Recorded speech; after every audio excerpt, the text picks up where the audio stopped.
Hollywood has always thrived on illusion.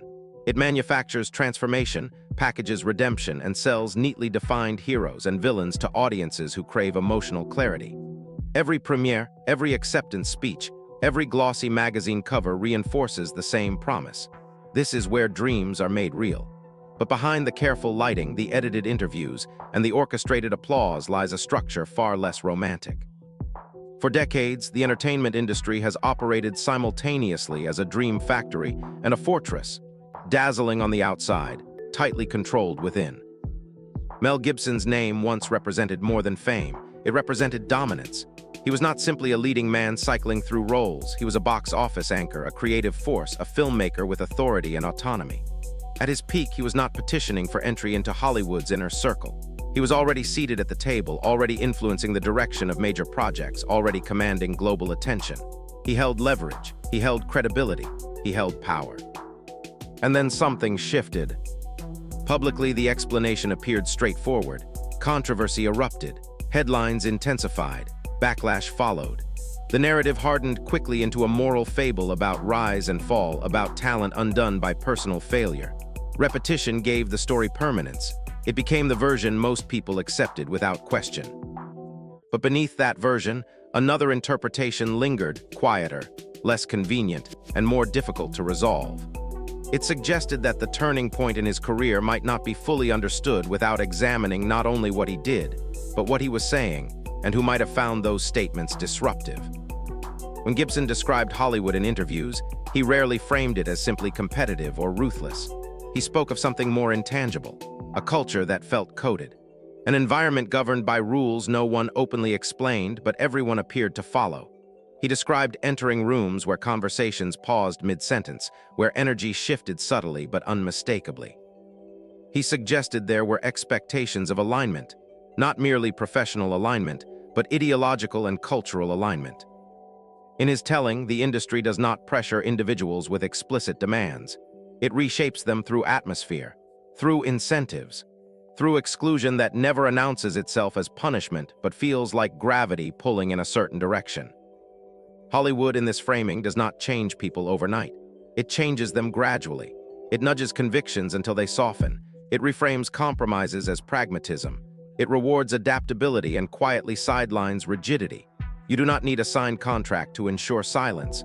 You only need ambition strong enough to make someone calculate risk.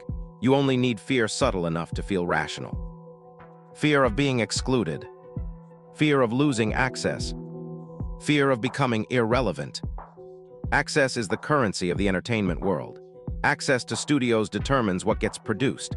Access to distribution determines what gets seen. Access to media platforms determines how stories are told and retold. Public perception is not random. It is shaped, amplified, curated. When access narrows, visibility fades. When visibility fades, influence dissolves. In a system structured this way, punishment does not require dramatic confrontation. It can manifest as fewer calls returned, fewer scripts offered, fewer invitations extended, a cooling of enthusiasm that is never officially declared but unmistakably felt. For someone who once stood at the center of the machine, that shift can feel less like a public trial and more like a quiet removal. The larger question, then, is not simply whether Gibson faced consequences for controversy. It is whether Hollywood, as an institution, reacts more aggressively when an insider challenges its cultural architecture. Systems built on image and narrative are especially sensitive to internal dissent. They depend on cohesion. They depend on shared messaging. They depend on the illusion that the structure is unified. When someone who once benefited from that structure begins describing it as psychologically suffocating or ethically compromised, the reaction is rarely neutral. Even if the claims are debated, even if the messenger is flawed, the disruption itself becomes a threat. Hollywood's greatest strength has always been its ability to control the story, to decide who is redeemed and who is condemned, to determine which controversies linger and which disappear. When that narrative authority is challenged from within, the institution's instinct is preservation. This does not require conspiracy, it requires incentives. An industry that thrives on curated perception will naturally resist anything that destabilizes that perception. And when access is the lever that controls opportunity, the removal of access becomes the most efficient form of enforcement. The illusion remains intact for those still inside it. But for those pushed to the margins, the fortress becomes visible. And once someone describes the walls, audiences begin to wonder how many others saw them but chose not to speak. That is why blacklisting does not need to be announced with a press release. It does not require a formal declaration or a public decree. It simply needs to be felt. It exists in the silence after a phone call that never comes, in the script that is no longer offered, in the sudden absence of invitations that once arrived effortlessly. The industry does not have to say you are out. It only has to close the doors quietly enough that you understand the message without anyone ever speaking it. Years later, as larger scandals began erupting across Hollywood, the public started asking questions that had lingered for decades but were rarely voiced aloud. How could so many allegations have circulated in whispers for so long? How could rumors stretch back years, sometimes generations, without breaking through the surface? Why did so many stories seem to exist in the margins, acknowledged privately yet denied publicly? The answer may not rest in a single, centralized conspiracy. It may lie somewhere more uncomfortable and far more human: cultural complicity. In powerful industries, silence is rarely accidental. It is negotiated. It is incentivized. It becomes a survival strategy. In environments where careers can skyrocket or collapse based on favor and access, speaking out is not merely an act of conscience. It is a risk calculation. When success is flowing and opportunity is abundant, moral discomfort can be rationalized. People tell themselves the rumors are exaggerated. They convince themselves that someone closer to the situation will intervene. They assume the problem is isolated or temporary or already being handled quietly behind closed doors. And when settlements occur discreetly, when stories disappear from headlines, the illusion of stability returns. The machine continues to operate. It is within this broader atmosphere that discussions sometimes turn toward figures like Oprah Winfrey, not as direct proof of wrongdoing, but as symbols of influence within elite networks. Public records confirm that her leadership academy in South Africa faced serious allegations of staff misconduct years ago. Investigations were conducted. Staff members were dismissed. Official statements were issued. Those documented events stand on their own. Beyond that, however, online speculation has grown over time, weaving together associations, photographs, and social proximity into narratives that extend beyond verified facts. This distinction matters deeply. Documented investigations and internet rumor are not the same. Evidence and implication are not interchangeable. But public perception does not always move at the speed of verification. In an era shaped by digital distrust, association can feel like evidence. A shared stage becomes symbolic. A photograph becomes a storyline. A past friendship is reinterpreted through the lens of later scandal. The court of public opinion operates less like a courtroom and more like a mosaic, assembling fragments into a picture that may or may not reflect objective truth. When high-profile figures such as Harvey Weinstein, Jeffrey Epstein, R. Kelly, or others later face criminal charges, the public reflexively re-examines everyone who appeared in their orbit. It is not always fair, it is not always precise, but it is predictable. Power networks are small. Elite circles overlap, and when one name falls, the spotlight widens.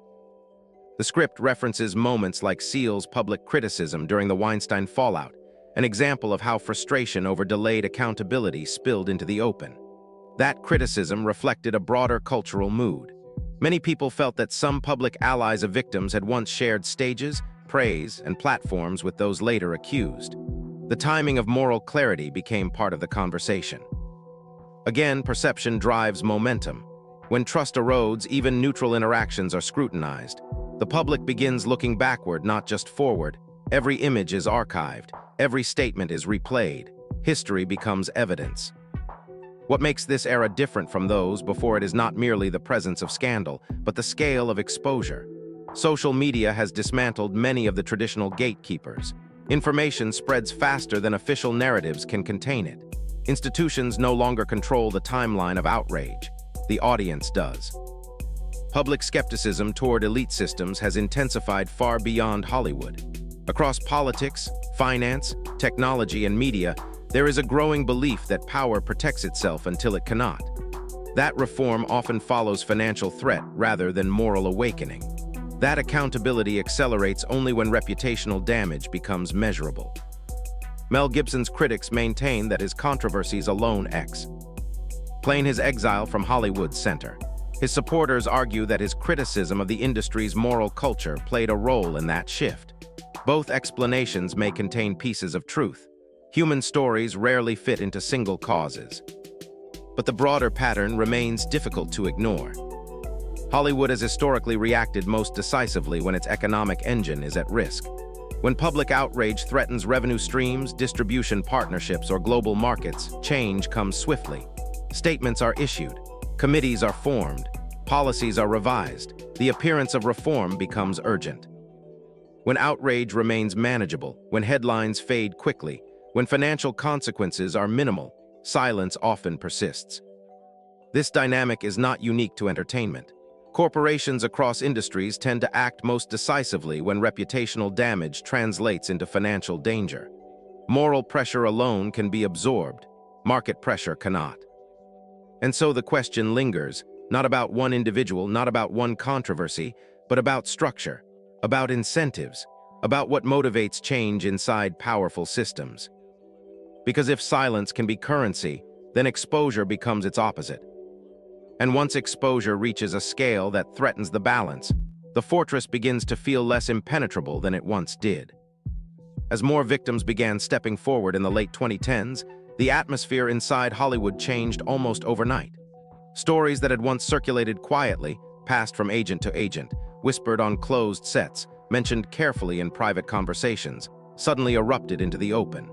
Names that had long carried prestige now appeared beside allegations.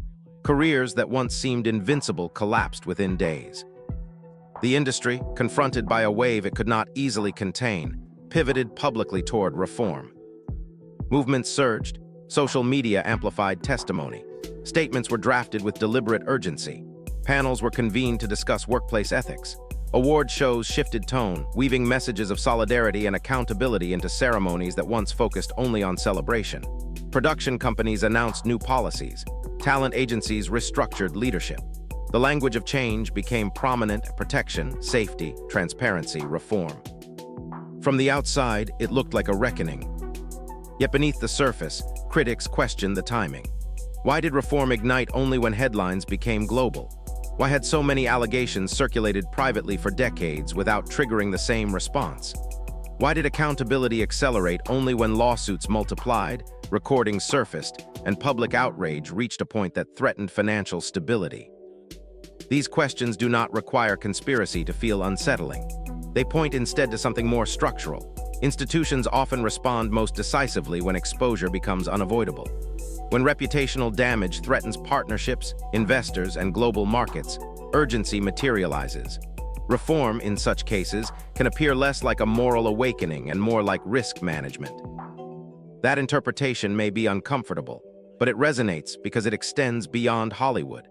Corporations across industries tend to move fastest when financial consequences are measurable. Public relations crises become boardroom priorities when brand value is at stake. Ethical concerns that once lingered in internal memos suddenly receive attention when shareholders take notice. In this broader light, Hollywood's transformation feels less isolated and more emblematic of how powerful systems operate. The script also raises a deeper theme: the nature of elite networks. Influence rarely functions in isolation. Powerful individuals often move within overlapping circles, attending the same events, funding the same initiatives, sharing philanthropic boards, appearing on the same platforms. These ecosystems are compact. Proximity is common. Visibility is shared. When scandal strikes one member of that circle, scrutiny radiates outward. The public begins mapping connections, not necessarily to assign guilt, but to understand context. Who praised whom? Who collaborated with whom? Who remained silent when allegations first surfaced? The answers do not automatically imply wrongdoing, but they shape perception. And perception in the digital age carries enormous weight. None of this equates to guilt by association. Evidence remains essential. Due process remains necessary. But perception explains why skepticism has grown. When power appears interconnected, audiences question whether accountability can truly be independent. They wonder whether silence was coincidence or culture. This moment feels different from past eras because information no longer flows in one direction. Studios once controlled narratives through press releases, exclusive interviews, and curated media access. Stars were distant. Scandals could be softened by time and redirected by distraction. The public received tea. His story after it had already been shaped. That era has eroded. Today, archived footage is searchable in seconds. Old interviews resurface within hours. Statements made years earlier are replayed beside current condemnations. The audience participates in the timeline. It analyzes patterns. It cross-references claims. It builds its own conclusions before official responses are finalized. Hollywood's mystique once depended on that distance, the space between the audience and the machinery. The glamour created insulation. The stage lights blinded viewers from seeing the wiring above them. Now the wiring is visible. The industry still produces spectacle, premieres still glitter, acceptance speeches still generate applause, but beneath the ceremony there is a new layer of awareness. Audiences are no longer satisfied with surface narratives. They are listening for inconsistencies. They are comparing rhetoric to record. They are asking whether reform reflects conviction or compulsion. This does not mean every accusation is true. It does not mean every association is suspicious. It does not mean every reform is performative. Complexity resists absolutes. But one shift feels undeniable. Trust is no longer assumed. The public approaches elite institutions, not only in entertainment but across culture, with cautious skepticism. Authority is questioned. Influence is examined. Silence is interpreted. In that environment, the curtain metaphor becomes more than symbolic. The curtain has not fully fallen, but it has thinned. Light seeps through. The outline of structure is visible. The illusion, once seamless, now shows its seams. And once an audience learns to see seams, it rarely unlearns that skill. Hollywood remains powerful. Its reach remains global, but it no longer stands beyond scrutiny. The mystique has been pierced by transparency, by technology, by collective memory. The dream factory still operates, but the audience is no longer content to watch the dream alone. They want to understand the system that builds it. Mel Gibson's story, when viewed through this broader lens, stops being just a biography of rise, controversy, and fallout. It becomes something more symbolic, almost archetypal. Not definitive evidence of secret orchestration, not unquestionable proof of hidden systems at work, but a compelling illustration of how powerful institutions tend to react when internal disruption occurs. When someone who once benefited from the structure begins questioning its culture, its incentives, or its moral boundaries, the reaction is rarely mild. It is often sharp, defensive, strategic. Power structures, especially those rooted in image and influence, rely on cohesion. They depend on predictability. They survive because most participants move in roughly the same direction, even if for different reasons. But when someone inside the circle challenges prevailing norms, whether through controversial subject matter, overt faith expression, moral critique, or refusal to conform, the system instinctively tightens. It recalibrates. It absorbs or isolates the disturbance. This is not unique to Hollywood. It is a function of institutional survival. Every major system, political, corporate, cultural, depends on equilibrium. Equilibrium does not mean perfection. It means balance, an unspoken alignment between incentives, narratives, and outcomes. As long as that balance holds, the machinery runs smoothly. When equilibrium is disturbed, mechanisms activate. Sometimes those mechanisms are public. Media framing shifts, coverage intensifies, controversies are amplified, support narrows. Other times, the mechanisms are subtle and invisible to outsiders. Invitations slow, calls go unanswered, projects stall, opportunities evaporate quietly. The effect is the same: restoration of balance. Systems are not emotional, they are procedural. But what happens when restoration becomes impossible? Because the disturbances are no longer isolated. What happens when the disruption is not one voice, but dozens? Not one scandal, but a pattern. Not one investigation, but an era defined by exposure. That is the deeper question emerging now. As more victims have spoken publicly, as investigative journalism has expanded, as archival footage has resurfaced and been reanalyzed, the narrative has grown larger than any individual name. It is no longer simply about one producer, one actor, one executive, or one controversial figure. It is about the culture that allowed silence to function for so long without collapsing. It is about incentives. Who benefited from quiet settlements? Who gained from reputation management? Who calculated that preserving access was worth suppressing discomfort? These are not accusations, they are structural inquiries. They examine how environments shape behavior. The conversation shifts from scandal to architecture, from individuals to ecosystems, from isolated wrongdoing to collective vulnerability. Accountability in T. His expanded view becomes more than punishment after the fact. It becomes a measure of whether systems can change at their foundation rather than simply rearranging their surface. Will new policies endure beyond headlines? Will leadership reforms outlast public scrutiny? Will influence adapt invisibly and continue operating in familiar ways? The public is watching for those answers. The Dream Factory remains operational. Scripts are approved. Franchises expand. Streaming platforms multiply. Awards nights glitter beneath chandeliers and camera flashes. On the surface, the spectacle appears intact, perhaps even stronger than before. But beneath that spectacle lies a new current. Awareness. Not loud, not theatrical, but persistent. Audiences are no longer passive consumers of curated mythology. They are researchers, archivists, and analysts. They revisit interviews from decades ago and compare them to current statements. They observe who speaks quickly and who hesitates. They study networks of proximity, not as automatic proof of wrongdoing, but as context for understanding how influence circulates. Trust, once granted automatically to cultural institutions, is now negotiated. That negotiation changes everything. Hollywood's mystique once depended on distance. Stars existed behind velvet ropes and controlled press access. Studios shaped narratives before audiences could question them. Public relations campaigns were one-directional streams of information. Scandals could be softened, reframed, or buried beneath distraction.